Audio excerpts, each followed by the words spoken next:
Era dia 29 de abril de 1994, em Imola, e Rubens Barrichello seguia em mais um de seus treinos para o GP de San Marino. Ele pilotava o seu Jordan Hatch número 14, mas o inesperado aconteceu. Ele decolou após tocar em uma zebra, bateu na barreira de pneus e nas telas de proteção antes de capotar. Rubens Barrichello ficou inconsciente no veículo e logo foi atendido pela equipe de resgate. Porém, algo aconteceu e que poderia deixá-lo tetraplégico.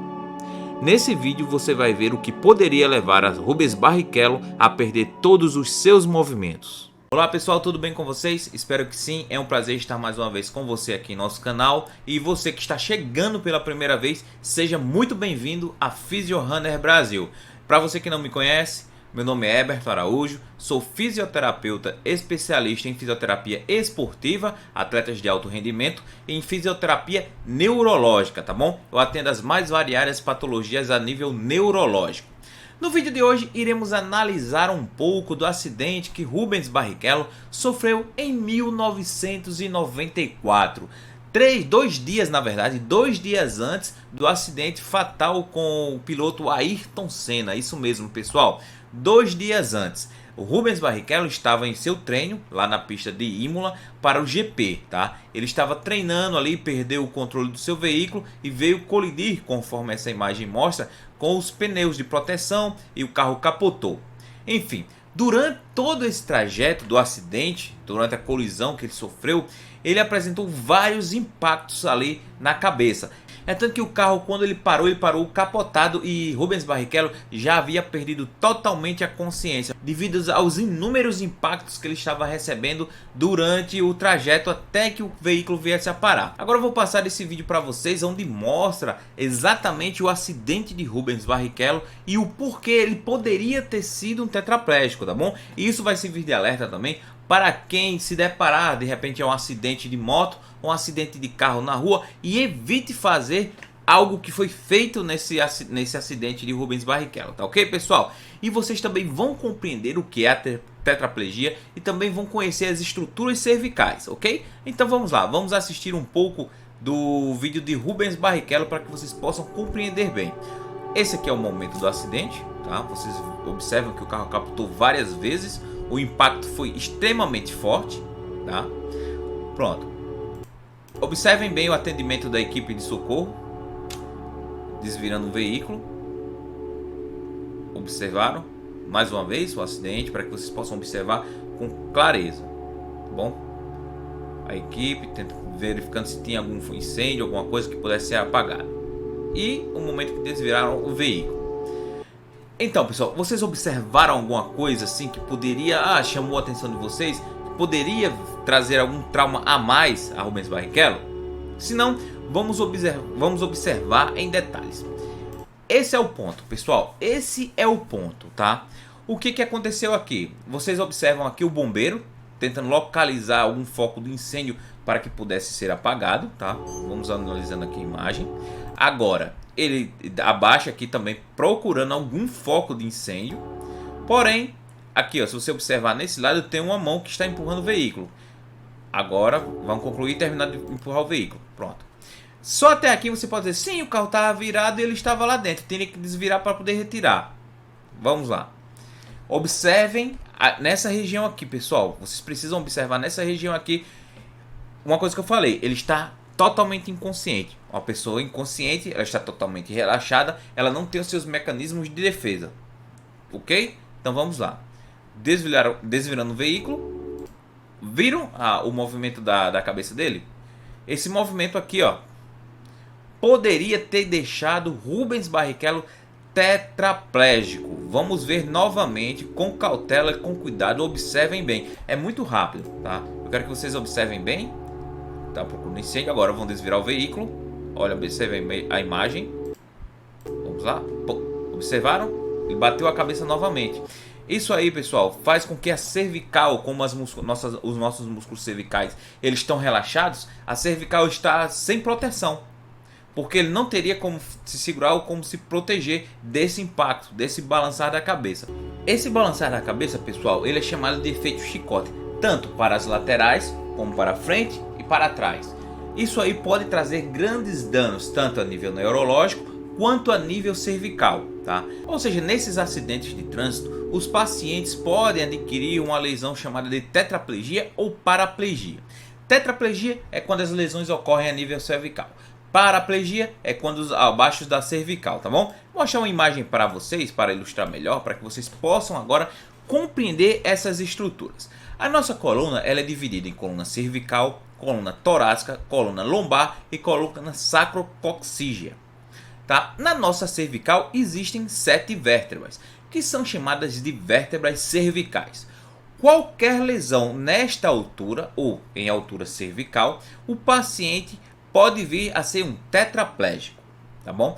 E quanto mais alto a lesão, ou seja, quanto mais alta ela for, mais serão os déficits neurológicos que aquele paciente vai apresentar. Ou seja, maiores serão as dificuldades funcionais que aquele paciente vai apresentar. Por exemplo, um paciente que apresenta uma tetraplegia em região de C6 e C7, ele pode conseguir movimentar os braços, pode ainda conseguir algum movimento com as mãos, mas ele ainda é um tetraplégico. Aí você me diz, não, mas o que eu saiba é tetraplégico é aquela pessoa que só movimenta a cabeça e em alguns casos só movimenta os olhos. Ou seja, ela não teria movimento nem dos braços e nem nas pernas.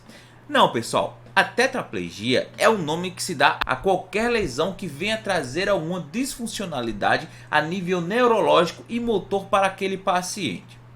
Qualquer lesão que ocorra em região cervical chamamos de tetraplegia, ou seja, o paciente ele é um tetraplégico. Para que vocês saibam, existem tetraplégicos que dirigem, isso mesmo pessoal, pessoas que são tetraplégicos que dirigem normalmente os seus veículos, outras propulsionam as suas cadeiras de rodas. Tudo isso vai depender da altura da lesão. Além disso, também vai depender do tratamento que ela recebeu. Ou seja, o paciente tetraplégico ele é um paciente de longo período de fisioterapia. Muitos deles passam anos realizando fisioterapia. Um exemplo desse é a Laís Souza, a ex-atleta da seleção brasileira. Que vocês lembram, ela sofreu um acidente durante estava esquiando. Pronto, ela se tornou uma pessoa tetraplégica, tá bom? E depois futuramente iremos fazer um vídeo sobre o caso dela, que é de extrema importância, pois ela sofreu uma lesão muito alta. E se ela não tivesse sido atendida com presteza naquele momento do acidente, infelizmente ela poderia ter partido, tá bom? Mas vamos voltar aqui e vamos conhecer um pouco das estruturas cervicais para que vocês possam compreender a tetraplegia. Então, pessoal, lembrando como eu falei, aqui nossa cervical ela possui 7 vértebras. Essas duas vértebras primeiras, elas possuem nomes. Os nomes delas são atlas e axis. Quais são as diferenças dessas duas para as demais? O axis é a única vértebra que possui um dente. Esse dente é chamado de dente de axis. A vértebra atlas, ela é onde a nossa cabeça repousa e permite o movimento da nossa cabeça. Isso é uma das principais diferenças delas para as demais vértebras do eixo, tá bom? Ou seja, as demais vértebras são a C3, 4, 5, 6 e 7. Quanto mais altas essas fraturas, maior o risco de vida para o paciente e maior a sua sequela em relação à tetraplegia. O nome da fratura que ocorre entre C2 e C3 ela é chamada de fratura do enforcado. Já em a fratura que ocorre na vértebra 1 ou no atlas, ela é chamada de fratura de Jefferson, devido à explosão dessa vértebra. Mas vamos ver aqui mais um pouco sobre essa C1 e C2. Por exemplo, essa primeira aqui, pessoal, é exatamente a nossa atlas, tá? É a nossa primeira vértebra, ou C1. E essa segunda de baixo aqui é o nosso axis, que é a C2. Observe que aqui diz assim, ó, dente de axis, ou seja, é o dente dessa vértebra, que ela passa entre o forame aqui existente no atlas, tá bom? Além disso, pessoal, existe a fratura, como eu falei agora, a fratura de Jefferson, ou fratura por explosão. O tratamento para essa fratura é um tratamento cirúrgico, ou seja, se o paciente sobreviver à fratura, é um tratamento cirúrgico, tá bom? E essa imagem aqui, pessoal, mostra o axis para vocês. Aqui apresenta fratura bilateral, ou seja, dos dois lados. Essas fraturas são chamadas de fraturas do pedículo de axis, tá bom? Se fosse nessa região aqui, seria fratura da lâmina do axis. Então, pessoal, essa aqui é uma explicação bem simples sobre o que é a tetraplegia e por que Rubens Barrichello poderia ter sofrido a tetraplegia de acordo com aquele movimento de desvirar o veículo e aquele balançar da cabeça, que aquilo é um efeito chicote, só que no caso dele foi para os lados. E devido também ele está totalmente inconsciente. Uma dica que eu dou é que quando vocês visualizarem algum tipo de acidente nas ruas, evitem retirar o capacete dos motoqueiros, evite retirar alguma vítima do veículo, salvo se aquele carro estiver para explodir, ou seja, estiver ocorrendo algum incêndio e vocês conseguirem retirar aquela vítima rapidamente, aí é outra questão. Porém, se não houver nenhum risco de vida para aquele paciente, para aquele motorista que está naquele veículo, não movimente aquele paciente. Por quê? Porque ele pode estar com alguma fratura a nível cervical. Por exemplo, pessoal, como vocês viram, quanto mais alta aquela fratura, maior risco de vida esse paciente pode ter. Se ele tiver uma fratura ali que está próximo para seccionar a sua medula, porém ainda não tenha seccionado, ele vai estar vivo. Imagine se você vai lá e movimenta esse paciente e secciona a medula do paciente ou pega a área da respiração. Pronto, o paciente ele vai a óbito. Por isso é importante que todos esses acidentes que nós vemos por aí, deixar como está e esperar o socorro chegar para que eles possam fazer o melhor atendimento possível. Pois no momento que você liga para o serviço, você já está prestando os primeiros socorros àquela vítima.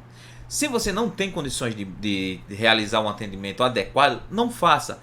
Os motoqueiros, mesma coisa. Quando eles caem ali que estão de capacete, não retirem o capacete. Por quê? Porque para retirar necessita de uma técnica específica. E se você retirar o capacete daquele motoqueiro de qualquer forma, você poderá tracionar a cervical dele e trazer maiores sequelas ou algum maior dano a nível cervical. Tá bom? Por isso é importante que esses acidentes, essas pessoas que se foram acidentadas na verdade, permaneçam imóveis no local. Tá bom, pessoal? Então esse é o vídeo de hoje, espero que vocês tenham gostado. Se restou alguma dúvida, deixa aí nos comentários para que eu possa ajudar a cada um de vocês. E em breve teremos o nosso curso de Anatomia e Fisiologia aqui em nosso canal, tá bom, pessoal? Então um forte abraço e até a próxima.